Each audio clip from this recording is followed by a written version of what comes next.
Okay, तो फिर से पूछ रहा हूँ, मेरी साउंड क्लियर है सबको? वॉइस क्लियर है? Yes sir. Yes sir. Okay, screen clear है, दिख रहा है आपको? Yes sir. चलिए ठीक है। तो ये देखो, ये है हमारा चैप्टर नंबर 12। ठीक है, इसको एक बार रिव्यू करवा रहा हूँ। वैसे हम इस चैप्टर को कर चुके हैं आधे से ज्यादा, रिव्यू करवा लेता हूँ ताकि आपको थोड़ा सा पढ़ने में इजी हो जाए। ये माइंड मैप होता है किसी भी चैप्टर को जल्दी से सीखने का, एक छोटा सा तरीका है ये। ध्यान से देखिए। अगर आप अपनी स्क्रीन पे देख पा रहे हो तो मैं कोशिश करता हूँ इसको हाईलाइट भी कर पाऊँ। ये देखो, इलेक्ट्रिसिटी, जो कि मैंने आपको बताया था, electricity is the branch of physics that deals with the study of electrical charges, की जो इलेक्ट्रिकल चार्जेस है या इलेक्ट्रिक चार्जेस है वो किस तरीके से काम करते हैं। तो इलेक्ट्रिसिटी को मेनली हमने दो कैटेगरी में डिवाइड किया हुआ है। इसमें एक कैटेगरी होती है आपकी स्टैटिक इलेक्ट्रिसिटी और दूसरी होती है आपकी करंट इलेक्ट्रिसिटी। तो when charges are at rest तो उसको हम बोलते हैं इलेक्ट्रिसिटी एज स्टैटिक फॉर्म। तो रेस्ट में है मतलब चार्ज मूव नहीं कर रहे हैं। और जब आपके चार्ज मोशन में होते हैं, मूव करते हैं, तो देन वी कैन से कि आपकी जो इलेक्ट्रिसिटी है वो क्या है, that is called electric current actually. क्योंकि मोशन या मूवमेंट ऑफ किसी भी चीज का उसको हम क्या बोलेंगे, करंट कहेंगे। क्लियर है? अब यहाँ पे अगर आप ध्यान से देखोगे तो आपको कुछ बातें ध्यान देनी है, और उसमें से एक इंपॉर्टेंट बात है कि आपको एक एक नंबर के क्वेश्चन यहाँ काफी सारे निकल के आ जाएंगे। जैसे अगर ध्यान से देखें तो एसआई यूनिट अगर आपको करंट की पूछी जाती है तो आपको पता होनी चाहिए this is ampere. Got it? तो इलेक्ट्रिक करंट का फॉर्मूला आपको पता होना चाहिए, I is equal to Q upon T, जहां पे क्यू जो है वो चार्ज है आपका, जिसे हम कूलम में मेजर करेंगे, और टी टाइम है। तो charge per unit time is called current, right? और जो मेजरमेंट करना हो, अगर हमें किसी भी सर्किट के अंदर वी हैव टू कैलकुलेट कि कितना करंट उसमें फ्लो कर रहा है, तो हम जिस इंस्ट्रूमेंट का यूज करते हैं उसका नाम है अमीटर। ये सब एक एक नंबर के क्वेश्चन हो सकते हैं आपके। 1 एम्पियर की डेफिनेशन आपसे पूछी जा सकती है कि जो एसआई यूनिट होती है करंट की, उसको डिफाइन कीजिए। तो याद रखिएगा 1 एम्पियर में भी defined as, you know, when 1 coulomb charge is flowing in a circuit for 1 second we called that the current is 1 ampere। अब उसके बाद आ जाते हैं नेक्स्ट पॉइंट पे। करंट के दो फॉर्म में बता रहा हूं आपको। राइट हैंड साइड में देखिए कॉलम में इलेक्ट्रिक पोटेंशियल, ये भी एक बड़ी इंपॉर्टेंट चीज है। इलेक्ट्रिक पोटेंशियल क्या होता है? तो इलेक्ट्रिक पोटेंशियल का मतलब है ये वर्क डन को इंडिकेट करता है। Work done in moving a unit charge from one point to another is known as what, electric potential. 1 mark में डेफिनेशन आ सकती है, ऐसा यूनिट पूछी जा सकती है, जो कि ऐसा यूनिट ऐसी होती है वोल्ट, हम कैपिटल वी से डिनोट करेंगे। 1 वोल्ट की डेफिनेशन आपसे पूछी जा सकती है, तो वो आपसे पूछेंगे, उसमें आपको बताना होगा 1 वोल्ट में भी defined as when 1 joule work is done, ठीक है, and 1 coulomb charge is flowing through that particular circuit, we call that the work done is, ठीक है। या कह सकते हैं कि electric potential difference is 1 volt. और इसको मेजर करने के लिए यू हैव वोल्ट मीटर। ये सारी इंपॉर्टेंट बातें, ये सब जिसे कहते हैं नोट्स के फॉर्म में है, और ये एक माइंड जिसको कह सकते हैं चार्ट है। अगर आप इसको दिमाग में रखते हो तो आप हर टॉपिक की हर छोटी बात को याद रख सकते हो। तो 1 और 2 मार्क के क्वेश्चन आप आसानी से यहाँ से अटेम्प्ट कर सकते हो। अब आगे आते हैं बेटा। अगर हम यहाँ पे देखें, यहाँ पे जो हमने फ्लो चार्ज पर यूनिट बात की थी, उसके बाद अगर नीचे आए तो हमारे पास आगे का टॉपिक आ जाता है ओम्स लॉ। ओम्स लॉ क्या बताता है? It's a relation between electric current and the potential difference. तो ओम्स लॉ ने कहा था कि जब भी किसी सर्किट में से इलेक्ट्रिक करंट पास होता है तो वो उसमें कुछ ना कुछ पोटेंशियल डिफरेंस, यानी कि कहने का मतलब एक रेजिस्टेंस ऑफर करता है, और इसी रिलेशनशिप को हम ओम्स लॉ से समझते हैं। ध्यान से देखिए, इसका मैथमेटिकल फॉर्मूला कुछ ऐसे बनेगा आपका, V is directly proportional to I। तो यही स्टेटमेंट है लॉ की कि जो पोटेंशियल डिफरेंस है that is directly proportional to current in a circuit. Alright, और इसको जब हम इससे प्रोपोर्शनलिटी के साइन को हटाते हैं कांस्टेंट से, तो V is equal to I into R हो जाता है। ये आपका मैथमेटिकल फॉर्मूला है किसका? ओम्स लॉ का, जिसके बेस पे आपके न्यूमेरिकल्स आ सकते हैं। ओके। इसके अलावा यहाँ पे R जो है वो आपका एक रेजिस्टेंस को इंडिकेट करता है, जो कांस्टेंट रहता है हर पर्टिकुलर कंडक्टर के अंदर। ऐसा यूनिट जो होती है आपके पास ओम्स लॉ की या रेजिस्टेंस की, दैट इज ओम, और इसको डिनोट करते हैं ओमेगा से। अब ध्यान दीजिए, ये जो रिलेशनशिप है ये depends on that of the length of the conductor. ये मैं बता रहा हूँ कि जो रेजिस्टेंस है किसी भी कंडक्टर का, वो किस पे डिपेंड करता है? Length of the conductor, that is R is directly proportional to L। जितना ज्यादा लेंथ होगी कंडक्टर की, याद रखना उस कंडक्टर का रेजिस्टेंस भी उतना ही ज्यादा होगा। सेकेंड है area of cross section. Area of cross section का जो मैथमेटिकल वर्जन है होगा R is directly proportional to 1 upon A।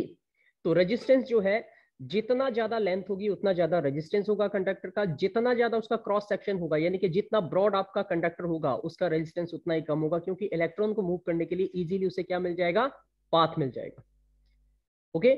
उसके बाद यहां से एक मैथमेटिकल फॉर्मूला हमारा निकलता है रेजिस्टेंस का, and that is what, R is directly proportional to L into में 1/a, ये दोनों ऊपर की इक्वेशन, और इसी से हमें मिलता है R is equal to rho into में L/A। ये रो जो है वो रेजिस्टिविटी को कहते हैं। P जैसा जो सिंबल आपको दिखाई दे रहा है, this is called the specific resistance या रेजिस्टिविटी। और रेजिस्टिविटी का फॉर्मूला भी आप यहीं से डिराइव कर सकते हो। रेजिस्टिविटी के लिए क्या हो जाएगा, ये रो को आप यहीं रखिए और ये L/A को जब आप इक्वल टू के लेफ्ट में लेके जाएंगे तो A जो है वो ऊपर चला जाएगा, मल्टीप्लाई में R इंटू ए हो जाएगा और L/ में आ जाएगा। तो यहाँ पे ये देखिए दिस वन, जहां पे आपको येलो रीजन दिखाई दे रहा है जो मैं यहाँ पे हाईलाइट कर रहा हूँ, ये आपके पास रेजिस्टिविटी का मैथमेटिकल फॉर्मूला है। रो इज इक्वल टू होता है resistance into area of cross section upon में लेंथ ऑफ द कंडक्टर। और एसआई यूनिट जो होती है आपके पास रेजिस्टिविटी की, दैट इज ओम मीटर। ये जितनी भी सिंपल छोटी छोटी बातें, but they all are 1 marker question for you. ध्यान दीजिएगा, सारे के सारे एक एक नंबर के सवाल है और आप इन्हें जितने ध्यान से समझ पाओगे उतना ही आपके लिए इजी रहेगा चीजों को रिवाइज करना। अब रेजिस्टेंस दो तरीके से हम कंडक्टर्स को समझते हैं कि जो आपके रजिस्टर्स लगे होते हैं, जो सर्किट में चीजें जुड़ी होती है, वो दो तरीके से देखी जाती है। एक होता है बेटा रेजिस्टेंस जो है वो सीरीज में होते हैं। तो जब रेजिस्टेंस सीरीज में होते हैं तो कुछ बातें आपको ध्यान देनी है। सबसे पहले सीरीज में जब रेजिस्टेंस होंगे तो करंट जो होगा वो हर एक रजिस्टर में से, यानी कि हर एक कंपोनेंट में से एक जैसा ही होगा, सेम करंट होता है। लेकिन जो पोटेंशियल डिफरेंस होगा वो हर रजिस्टर के अंदर क्या होगा, डिफरेंस होगा, वो अलग रहेगा। और इसका मैथमेटिकल फॉर्मूला कुछ अगर हम V निकालना चाहते हैं तो वो क्या होगा, V1 प्लस में V2 प्लस में V3 एंड सो ऑन, इस तरीके से होगा। ठीक है। इसके अलावा इक्विवेलेंट रेजिस्टेंस जो है उसका फॉर्मूला निकालना, ये भी आपको क्लास में सिखाया गया है, that is R is equal to R1 plus R2 plus R3। ये है जब सीरीज में है, तो आप जितने भी रेजिस्टेंस दे रखे हैं सबको आप सम कर दीजिए, ऐड कर दीजिए, राइट। उसके बाद यहाँ रेजिस्टिविटी के कुछ दो पॉइंट ध्यान देने आपको। जो कंडक्टर होता है उसकी रेजिस्टिविटी जनरली हमें लो देखने को मिलती है, जो इंसुलेटर होते हैं उनकी रेजिस्टिविटी हमें क्या मिलती है, जनरली हाई देखने को मिलती है। अब पैरेलल रेजिस्टेंस के बारे में बताता हूं थोड़ा सा। पैरेलल रेजिस्टेंस में ध्यान दीजिएगा, अभी मैंने आपको ऊपर बताया था, लुक एट हियर, कि जब रेजिस्टेंस आपके कैसे लगे होते हैं, सीरीज में लगे होते हैं, तो उनमें करंट सेम होता है, पोटेंशियल डिफरेंस डिफरेंट होता है हर जगह पे। और जब हम पैरेलल की बात करते हैं तो वोल्टेज यानी कि जो पोटेंशियल डिफरेंस है वो हर जगह पे सेम रहेगा, इक्वल एक जैसा होता है, कॉमन होता है। जबकि करंट जो होता है वो हर एक ब्रांच के अंदर डिफरेंट हो जाता है। और आपके घरों के अंदर यही वाला सर्किट यानी कि यही वाली सीरीज हम यूज करते हैं, that is called the resistance in parallel. ठीक है। तो जो कॉम्बिनेशन है, जो हमारे घर के सर्किट है, वो सारे के सारे कैसे होते हैं, पैरेलल होते हैं, ताकि जिस जगह जितना करंट चाहिए उतना करंट उसे मिल सके। जहां पे आपको गीजर लगाना है वहां पे आपको 15 एम्पियर का करंट चाहिए, जहां पे आपको टीवी चलाना है वहां पे आपको 5 एम्पियर का करंट चाहिए। तो ये पैरेलल के अंदर जो है वो इसी तरीके से हमें करंट की सप्लाई मिलती है। और इसका करंट निकालने का फॉर्मूला इसमें कैसे निकालते हैं हम, टोटल करंट इज इक्वल होता है current in first resistor plus में करंट इन सेकंड प्लस में करंट इन थर्ड। तो तीनों को आप ऐड करके निकाल सकते हैं। और इक्विवेलेंट रेजिस्टेंस अगर हमें निकालना है तो फॉर्मूला होता है 1/R is equal to 1/R1 plus में 1/R2 प्लस में 1/R3। ऑल दीज थिंग्स, ये पूरी की पूरी डिटेल में एक महीने की क्लास में हमने इनको प्रॉपरली किया हुआ है। आप इसको, जिन बच्चों ने क्लासेस प्रॉपरली ली थी उनको अच्छे से पता है कि मैं क्या बोल रहा हूँ। अब यहाँ पे आगे आते हैं, ये देखिए, ये है अगला टॉपिक हमारे पास, इलेक्ट्रिक पावर। तो इलेक्ट्रिक पावर की डेफिनेशन बहुत सिंपल है, एक नंबर में अगर एग्जाम में आएगी तो आप लिखोगे it is the rate at which the electric energy is consumed. यानी कि किस रेट पे हमारी इलेक्ट्रिक एनर्जी का कंजप्शन हो रहा है, उसे उसकी हम क्या बोलते हैं, इलेक्ट्रिक पावर बोलते हैं। और इसकी जो एसआई यूनिट होती है वॉट, WATT, और इसका सिंबल होता है कैपिटल W। ये बात ध्यान दीजिएगा। अब इसकी ब्रांच को समझने की कोशिश करते हैं। इलेक्ट्रिकल एनर्जी जो होती है, यहाँ पे देखिए ऊपर दिस वन, यहाँ पे this one, electrical energy is equal होता है पावर इनटू टाइम। ये मैथमेटिकल फॉर्मूले, ये कल क्लास में भी मैंने तुम्हें रिवाइज करवाए थे, this is the same thing. ठीक है। तो electrical energy is equal to होता है पावर इनटू टाइम। ऐसा यूनिट जो होती है आपकी इलेक्ट्रिकल एनर्जी की वो वॉट है, मैंने अभी अभी आपको बताया, वॉट सेकंड भी कह सकते हो आप इसको। कमर्शियल यूनिट जो आपके घरों में बिजली कंज्यूम होती है उसकी जो हम यूनिट कहते हैं कि कितनी यूनिट बिजली खर्च हुई, उसको कमर्शियल यूनिट को प्रॉपर्ली हम पढ़ते हैं KWH, जिसकी फुल फॉर्म होती है किलोवाट आवर। ये सारी बातें बहुत इंपॉर्टेंट है, you need to understand them, you need to learn them, because ये सब एग्जाम में आपके लिए डेफिनेटली क्वेश्चंस देंगे। अब यहाँ पे देखिए, इस वाले पोर्शन पे आ जाओ, लुक एट हियर। यहाँ पे P इज इक्वल टू क्या होता है, P जो है वो होता है V square I into R। ये आपके पास फॉर्मूला है, ठीक है, V स्क्वायर अपॉन में आर, और इसी से कई फॉर्मूले बनेंगे। पावर का फॉर्मूला ये भी होता है W upon T, that is work upon में टाइम, या फिर पावर का formula electrical energy per unit time भी हो सकता है। तो आपको पावर निकालने के कई सारे मैथमेटिकल फॉर्मूले मिलेंगे। एक फॉर्मूला आपके पास होगा पावर निकालने का, P इक्वल टू होता है I स्क्वायर इंटू आर। समझ में आ गई बात, ये भी एक फॉर्मूला है। या फिर अगर आपके पास पावर निकालने के लिए V और I दे रखा है तो फॉर्मूला सिंपल बन जाता है, power is equal to potential difference into current, that is V into I। Now look at here, 1 kilowatt hour जो है दैट इज 1 यूनिट को कहते हैं हम। एक यूनिट जो बिजली की हम कंज्यूम करते हैं that is actually 1 kilowatt our. इसका मतलब है कि अगर 1 किलोवाट यानी कि 1000 वाट का कोई भी चीज 1 आवर तक हम इलेक्ट्रिसिटी पे चलाते हैं तो वो कितनी यूनिट कंज्यूम करेगा, 1 किलोवाट आवर यूनिट, यानी कि 1 यूनिट कंज्यूम करेगा। और 1 किलोवाट आवर को अगर हम जूल में कन्वर्ट करें तो ये 3.6 इंटू 10⁶ जूल के इक्विवेलेंट होती है। सबके सब इंपॉर्टेंट टॉपिक्स हो रहे हैं, रिमेंबर ये सबके सब इंपॉर्टेंट है। बाद में ये मैं पूरे का पूरा ये जो रिकॉर्डिंग है इसकी, ये मैं आपके को जो है शेयर कर दूंगा, यूट्यूब चैनल पे मेरे मिल जाएगा ये, वहां से आप उसको देख सकते हो और वहां से आप दोबारा इसको दोबारा देख के दोबारा नोट कर सकते हो। जिसे कह सकते हैं कि ये गागर में सागर है, सारी इंपॉर्टेंट बातें मैं आपको यहाँ पे समझा रहा हूँ। अगर आप कोशिश करोगे तो बड़े आराम से इस चैप्टर को कवर कर सकते हो। ठीक है, कोई थोरोली नॉलेज नहीं चाहिए, बस आपको बेसिक बातों को समझने की जरूरत है। उसके बाद जो आपको याद होगा जो हम क्लास में कर रहे थे वो कर रहे थे heating effect of electric current, जिसमें मैंने काफी सारा बेसिक फंडामेंटल आपको समझाया था कल। तो अब ये जो heating effect of electric current है ये क्या होता है, जूल लॉ। ये भी आपको याद होगा कि जूल्स ने ये लॉ दिया था जिसने कहा था कि अगर हम किसी चीज को लगातार मूव करते रहे तो काइनेटिक एनर्जी की वजह से उसकी हीट धीरे धीरे बढ़ने लगती है। इसी को heating effect of electric current से भी जोड़ा जा सकता है। अब heating effect of electric current का मतलब है कि अगर किसी सर्किट में से किसी भी कंडक्टर में से इलेक्ट्रिसिटी पास हो रही है तो क्या होता है, धीरे धीरे उस करंट के जो इलेक्ट्रॉन्स है वो लगातार कोलाइड करते रहते हैं और उस कोलिजन की वजह से काइनेटिक एनर्जी और हीट पैदा होती है, और वही हीट जो है वो रेजिस्टेंस का काम करती है। That is how we can say कि इलेक्ट्रिक करंट जब फ्लो करता है किसी भी सर्किट में तो उसकी वजह से उस सर्किट में धीरे धीरे टेम्परेचर यानी कि हीट बढ़ने लगती है। राइट तो इसका एक मैथमेटिकल फॉर्मूला जो कि न्यूमेरिकल में आपके काम आएगा वो H फॉर हीट है यहाँ पे, इज इक्वल टू होता है I square that is current का square into R that is resistance into T that is time. तो ये एक मैथमेटिकल फॉर्मूला हो जाता है heating effect of electric current को याद रखने का। अगर आपसे कैलकुलेट करने के लिए कहा जाएगा तो you have to learn this mathematical formula, ये वाला। क्लियर? उसके बाद बेटा आगे आते हैं प्रैक्टिकल एप्लीकेशन हमारे लिए heating effect of electric current की क्या क्या। यहां से आपके काफी सवाल आते हैं क्योंकि जनरल डेली लाइफ पे जो हमारे सवाल है, आपको मैंने कॉन्सेप्ट में लिखवाया था कि डेली लाइफ पे क्वेश्चन बहुत सारे आते हैं। तो यहाँ पे ये कुछ चीजें हैं जिनको आपको ध्यान से सुनना है। जैसे देखिए एग्जांपल ऑफ डिवाइसेस जहां पे हम heating effect of electric current का यूज करते हैं। टोस्टर, आप बिजली से टोस्टर में क्या करते हो, हीट पैदा करते हो जिससे आपके ब्रेड क्या होते हैं, ठीक है, टोस्ट हो जाते हैं। ओवन के अंदर भी हम इलेक्ट्रिसिटी का यूज करते हैं और वहां पे भी हीटिंग इफेक्ट का यूज किया जाता है। हीटिंग आयरन जो प्रेस करते हो आप कपड़ों पे, वहां पे भी हम heating effect of electric current का यूज कर रहे हैं। रूम हीटर के अंदर भी हम यही प्रोसेस। तो these are the example where you can see the direct application of the heating effect of electric current की इलेक्ट्रिसिटी से वहां पे हीट जनरेट हो रही है। आगे देखें, electric bulbs produce light due to the heating effect by heating up the tungsten. अब ये पॉइंट ध्यान देना है, यहाँ पे टंगस्टन जो बल्ब होते हैं, अब तो एलईडी और बहुत सारी दूसरी सोर्सेज आ गए इलेक्ट्रिसिटी के, लेकिन पहले बल्ब के नाम पे एक छोटा सा बल्ब होता था जिसमें एक फिलामेंट होता था। उस फिलामेंट का जो मटेरियल था उसे टंगस्टन कहते थे। और टंगस्टन क्या होता है, ध्यान से समझिएगा, tungsten is the filament in the bulb. ये एक तरीके का खास तरीके का एक मटेरियल होता है, मेटेलिक पार्ट होता है जो काफी अच्छा रेजिस्टेंस ऑफर करता है। तो ये जितनी ज्यादा रेजिस्टेंस ऑफर करेगा उतनी हीट जनरेट होगी, और वो इतनी ज्यादा हो जाती है हीट कि ये जो है ग्लो करने लगता है और लाइट देने लगता है। अब इस टंगस्टन की क्वालिटीज क्या है कि क्यों हम इसको एज ए फिलामेंट यूज करते हैं, तो इसमें पहली पॉइंट है कि इसका हाई मेल्टिंग पॉइंट है, बहुत ज्यादा हीट पे भी मेल्ट नहीं होगा।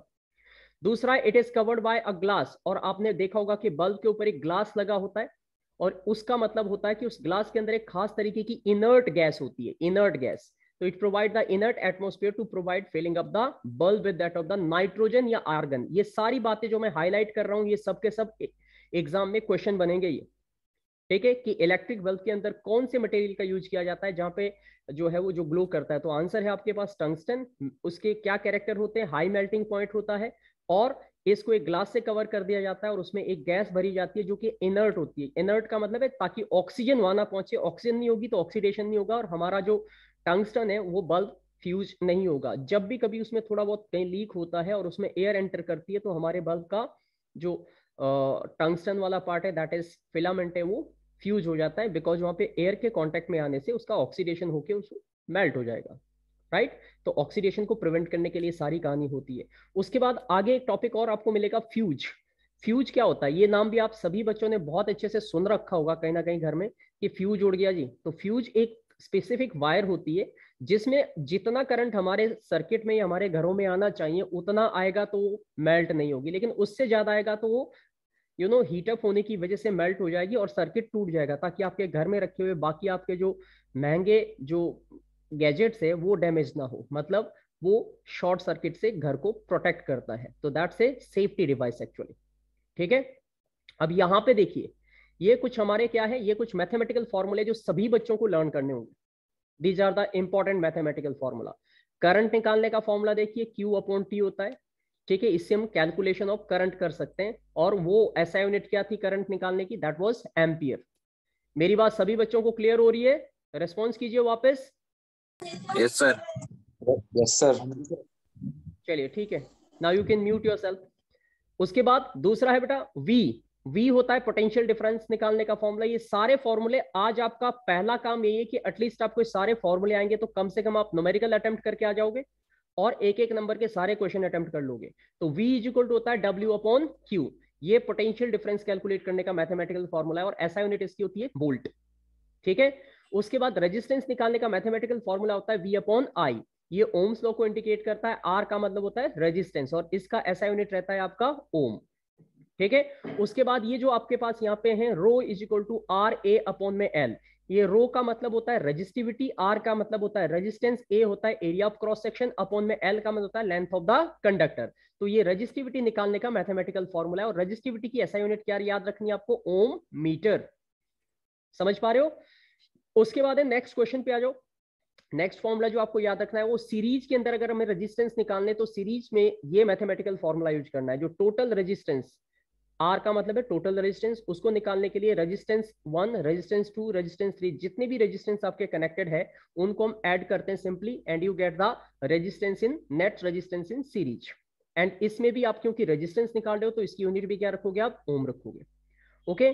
अगर आपको कैसे निकालने हैं रेजिस्टेंस, निकालने हैं किसमें, पैरेलल में। तो पैरेलल में अगर आपको रेजिस्टेंस निकालने हैं तो इसका फॉर्मूला ये है, यहाँ पे छोटी सी गलती कर रखी है इन्होंने, आर लिखा हुआ है, ये आर नहीं है, 1 अपॉन आर है।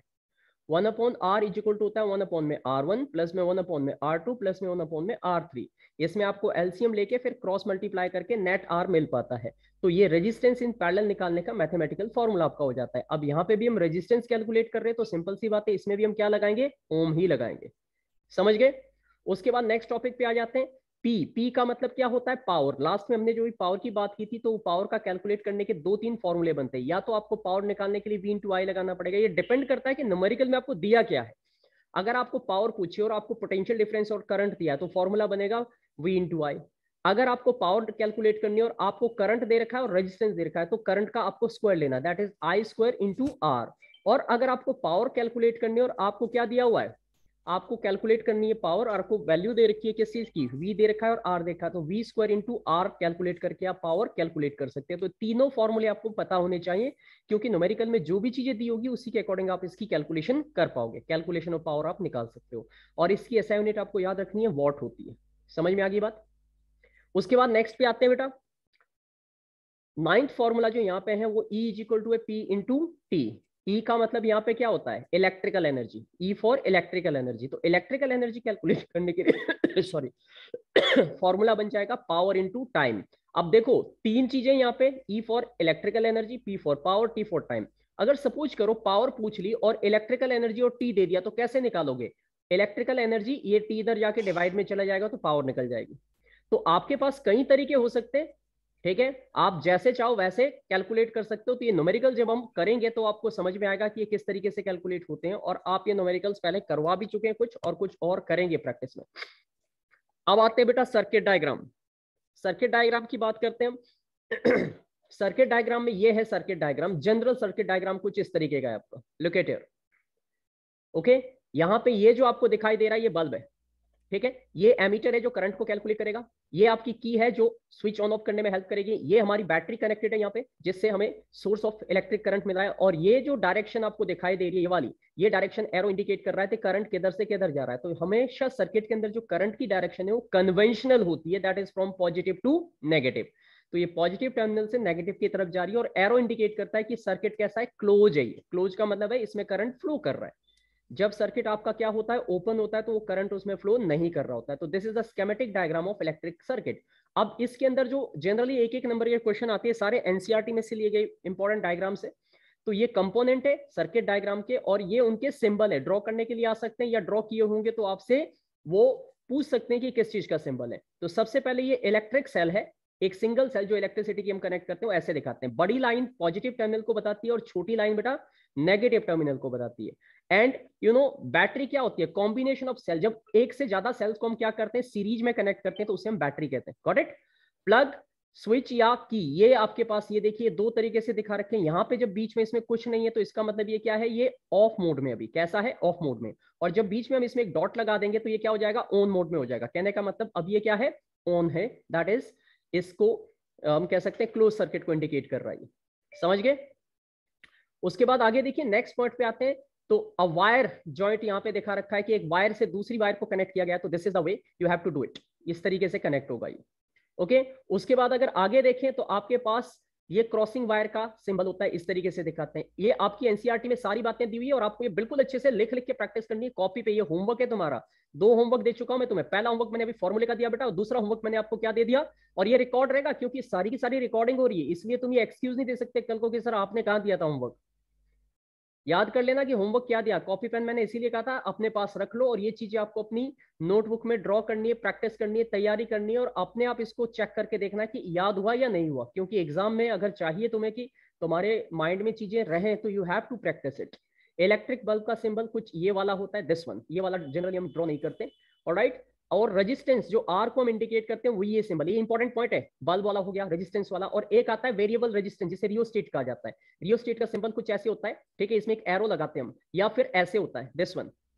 ठीक है, ये दो तरीके से हो सकता है आपका। समझ गए। ये दोनों ही सिंबल किसके हैं, रियोस्टेट या वेरिएबल रेजिस्टेंस के हैं। अमीटर का सिंबल बेटा कुछ ये होता है। आपको क्या करना है, एक सर्कल बनाना है, अंदर ए लिखना है, एक लेफ्ट साइड में आपको पॉजिटिव और राइट साइड में नेगेटिव टर्मिनल इंडिकेट करना है। वोल्ट मीटर में भी ज्यादा कुछ नहीं, सिर्फ वी से डिनोट कर दोगे तो ये वोल्ट मीटर का सिंबल हो जाता है। तो ये कुछ इंपॉर्टेंट एक एक नंबर के टॉपिक है जो आपके एग्जाम के लिए बहुत इंपॉर्टेंट हो जाते हैं। अब आओ यहाँ पे। ये सारे के सारे सर्किट डायग्राम है। ये जो आपको यहाँ दिखाई दे रहा है, ये इलेक्ट्रिक सर्किट है, जो कि किसको स्टडी करता है, ओम्स लॉ को। अगर आप अपनी एनसीईआरटी की बुक में देखोगे तो ये डेरिवेशन मैंने आपको करवाई हुई है। ठीक है। ये जो है, ये वोल्ट मीटर देखो कैसे कनेक्ट होता है, हमेशा पैरेलल में कनेक्ट होता है। जबकि एमीटर कैसे कनेक्ट होता है, हमेशा सीरीज में। ये अक्सर 2 नंबर में क्वेश्चन आता है, what is the difference between ammeter and voltmeter. तो आप लिखोगे ammeter is the device that calculate the या measure the current in the circuit, whereas the voltmeter is the device that measure the potential difference in the circuit. दूसरा difference आप क्या लिखोगे, ammeter is always connected in series, whereas the voltmeter is always connected in parallel. Alright. इसके अलावा ammeter जो है ampere में current measure करता है, वोल्ट मीटर जो है वोल्ट में करंट या वोल्टेज मेजर करता है। ये डिफरेंसेस आपको आने चाहिए। और ये एक जो सर्किट डायग्राम है, वो सर्किट डायग्राम ओम्स लॉ की स्टडी के लिए। देखो ये V1 V2 V3 अलग अलग है, तो हर एक जगह से आप अगर एक बैटरी कनेक्ट करोगे तो करंट कम होगा, 2 बैटरी कनेक्ट करोगे तो करंट ज्यादा होगा। तो जितना ज्यादा करंट होगा उतना ही ज्यादा करंट की वजह से यहाँ पे पोटेंशियल डिफरेंस और रेजिस्टेंस का रेशियो भी चेंज होता जाएगा। ये वाला अगर आप देखोगे, ये वाला डायग्राम जो है, ये रेजिस्टेंस इन सीरीज है। ये सीरीज के अंदर कुछ इस तरीके का आपको सर्किट डायग्राम बनाना होता है। देखो ये R1 R2 R3 सारे एक ही लाइन में लग रहे हैं, तो इनको सीरीज में कहते हैं। और ये देखिए यहाँ पे, ये जो आपको यहाँ पे दिखाई दे रहा है एमीटर, ये कैसे है, ये भी सीरीज में कनेक्टेड है। लेकिन वोल्ट मीटर क्या है, साइड में, यानी कि पैरेलल में कनेक्टेड है। जो मैंने आपको बताया कि वोल्ट मीटर को हमेशा पैरेलल ही कनेक्ट किया जाता है। अब ये वाला जो डायग्राम आप देख पा रहे हो, ये वाला डायग्राम, ये किसका है, ये रेजिस्टेंस इन पैरेलल कॉम्बिनेशन का है। तो इसमें देखिए पैरेलल है, एक के साथ दूसरा पैरेलली कनेक्टेड है। तो ये आपके पास यहाँ पे बैटरी है, बैटरी में से ये एक लाइन आ रही है, यहाँ से करंट आ रहा है, करंट यहाँ तक कॉमन आ रहा है, और यहाँ से करंट अलग अलग जगह पे क्या हो रहा है, डिफरेंट उसमें डिवाइड हो रहा है। तो यहाँ पे R1 R2 R3 तीन अलग अलग रेजिस्टेंस। रेजिस्टेंस का मतलब यहाँ पे बल्ब लगा, यहाँ पे ये टीवी चल रहा है, यहाँ पे जो एक कंप्यूटर चल रहा है, तो ये रेजिस्टेंसेज है, जिसमें भी करंट जा रहा है वो रेजिस्टेंस को इंडिकेट करता है। ओके। और इन सबको कॉमनली, यानी कि ध्यान से देखिए, यहाँ पे पोटेंशियल डिफरेंस सबका क्या है, सेम है, लेकिन करंट सबका क्या है, डिफरेंट है। थोड़ी देर पहले मैंने आपको बताया था कि सीरीज के अंदर करंट सेम होता है, पोटेंशियल डिफरेंस डिफरेंट होता है। लेकिन पैरेलल के अंदर जो है वो करंट डिफरेंट होता है, हर एक सर्किट हर एक चीज के लिए, और जो पोटेंशियल डिफरेंस है वो सेम रहता है। तो ये सारे के सारे जो रे डायग्राम समझ लीजिए, ये रे तो नहीं बोलेंगे, इनको बोलेंगे हम स्केमेटिक या फिर सर्किट डायग्राम, ठीक है। They all are the part of your examination. ये एग्जाम में पूछे जा सकते हैं, ड्रॉ करने के लिए आ सकते हैं, दिए होंगे तो आपको आइडेंटिफाई करने के लिए आ सकते हैं, इसमें कुछ गलती देंगे तो रेक्टिफाई करने के लिए आ सकते हैं। तो रिमेंबर ऑल सच थिंग्स। अब यहाँ पे हमारे पास कुछ क्वेश्चन से देखते हैं हम कितने क्वेश्चंस को सॉल्व कर पाते हैं। अब मुझे वन वर्ड में आंसर देने की कोशिश करेंगे सारे बच्चे, ठीक है। सारे बच्चे अब मुझे वन वर्ड में आंसर देने की कोशिश करेंगे, और अब सबके कैमरे ऑन होने चाहिए, सब बच्चों के कैमरे ऑन होने चाहिए, ठीक है। हमारे पास 2-3 मिनट का टाइम बचा हुआ है, ठीक है। सो पहला क्वेश्चन है यहाँ पे मेरा, rate of flow of charge, क्या बोलते हैं उसको, करंट, फटाफट, ठीक है। Ratio of potential difference, yes, ratio of potential difference to the current, formula पूछा है, potential difference to the current, V upon I क्या होती है, R होता है, रेजिस्टेंस होता है बेटा, रेजिस्टेंस होता है। Rate of consumption of electrical energy, electric energy का जो रेट होता है कंजप्शन का, उसे क्या बोलते हैं, पावर। ये चीजें क्लियर रहनी चाहिए। हाँ, ऐसा यूनिट ऑफ पावर क्या बताई थी, वॉट, WATT, ठीक है। क्लोज पाथ और फ्लो ऑफ इलेक्ट्रिसिटी, जहां पे close path unit of charge है। अरे ये अब जाग रहा है बेटा, यहाँ पे डाउन में closed path for flow of electricity, क्या बोलते हैं उसको, क्लोज सर्किट, क्लोज सर्किट। ऐसा यूनिट ऑफ इलेक्ट्रिक करंट क्या थी, एम्पियर, ठीक है। ऐसा चार्ज क्या थी, जूल, जूल। अच्छा, ऐसा यूनिट ऑफ चार्ज जूल नहीं है, कूलम है, जूल एनर्जी। ऐसा यूनिट ऑफ पोटेंशियल डिफरेंस क्या थी, वोल्ट। अगर क्वेश्चन बिल्कुल टिप्स पे आते हैं तो ये समझ लीजिए कि आप लोग जो है वो क्या कर रहे हो। तो फिर से देख लो, यहाँ से मैंने रिकॉर्डिंग रोक दी थी अभी। नाउ यहाँ पे रिकॉर्ड हो रहा है, धीरे धीरे इस बात को नोट करते रहिए क्विकली, ठीक है। ये क्वेश्चंस रहेंगे बट आपके यहाँ से आपको इनको धीरे धीरे कंप्लीट करना है, सारे के सारे प्रैक्टिस करने हैं, क्योंकि इसी टाइप के क्वेश्चन एग्जाम में आएंगे। ये टोटली जो है ये जो है KVS केंद्रीय विद्यालय के नोट्स है, और ये बड़े अच्छे होते हैं। लगभग क्वेश्चन में सेम भी देखने को मिल जाते हैं कई बार। अगर करने वाले हो, मेहनत करोगे तो you can get the same question out of it, ठीक है। तो बस यहाँ पे आई थिंक हमारा चैप्टर कंप्लीट हो जाता है। अगला चैप्टर हमारा 13। तो अभी ये एक फॉर्मेट, एक मैं कल एक और क्लास दूंगा, इसी चीज को एक अलग तरीके से समझाने की कोशिश करूंगा मैं आपको, ठीक है। अब आ जाते हैं वापस अपने फॉर्मेट पे। आज जितने बच्चे प्रेजेंट है उन सभी बच्चों को एक तो अभी अपनी प्रेजेंस भेजोगे, और जो बच्चे एब्सेंट है, ये अमित और प्रिया, इनके तो कैमरे ही ऑन नहीं होते बेचारों के, इनको तो पता नहीं क्या तकलीफ है। हाँ, सीरियस हो जाओ, नहीं तो बेटा सीरियस तुम तब हो जाओगे जब रोने के अलावा या फिर फांसी पे लटकने के अलावा ऑप्शन नहीं बचेगा कुछ, ठीक है। और फांसी का मतलब है कि लास्ट मोमेंट में अगर सारी रात पढ़ते रहोगे बैठ के, वही तो फांसी होती है। और तो असली वाली फांसी थोड़ी ना बोल रहा हूँ मैं। हाँ, टाइम टू टाइम धीरे धीरे करते रहो चीजों को, स्लोली करते रहोगे तो मे भी हो सकता है आप कनेक्टेड रहोगे। मतलब सिचुएशन ये होनी चाहिए कि तुम्हें ये रहना चाहिए कि फेल नहीं होंगे जी हम, बाकी शायद कुछ भी हो जाए फेल नहीं होंगे। तो एक